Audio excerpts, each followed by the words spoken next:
కొండేపి నియోజకవర్గం టంగుటూరు మండలం తూర్పునాయుడుపాలెంలో పలు అభివృద్ధి పనులను రాష్ట్ర మంత్రులు ప్రారంభించారు. ముందుగా గ్రామంలోని ఎస్సీ ఓల్డ్ ఎస్సీ కాలనీలో 2 కోట్ల రూపాయలతో నిర్మించిన సిమెంట్ రోడ్లు, సైడ్ కాలువలను రాష్ట్ర హోంశాఖ మంత్రి వంగలపూడి అనిత ప్రారంభించారు.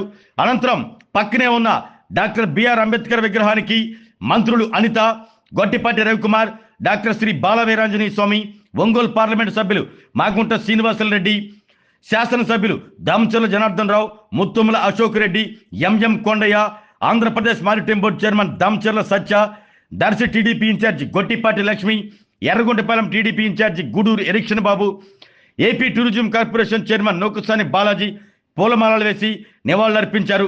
గ్రామంలోని ఎన్టీఆర్, దామచర్ల ఆంజనేయ విగ్రహాలకు పూలమాలలు వేసి నివాళులర్పించారు. తూర్పునాయుడుపాలెం జిల్లా పరిషత్ ఉన్నత పాఠశాలలో 50 లక్షలతో నిర్మించిన ప్రహరీ గోడను ఒంగోలు శాసనసభ్యులు దామచర్ల జనార్దన్ రావు ప్రారంభించారు. అనంతరం గ్రామంలో 33/11 kV విద్యుత్ సబ్స్టేషన్ను మంత్రి వంగలపూడి అనిత ప్రారంభించారు. సబ్స్టేషన్ గదిని ఎంపీ మాగుంట శ్రీనివాసరెడ్డి ప్రారంభించారు.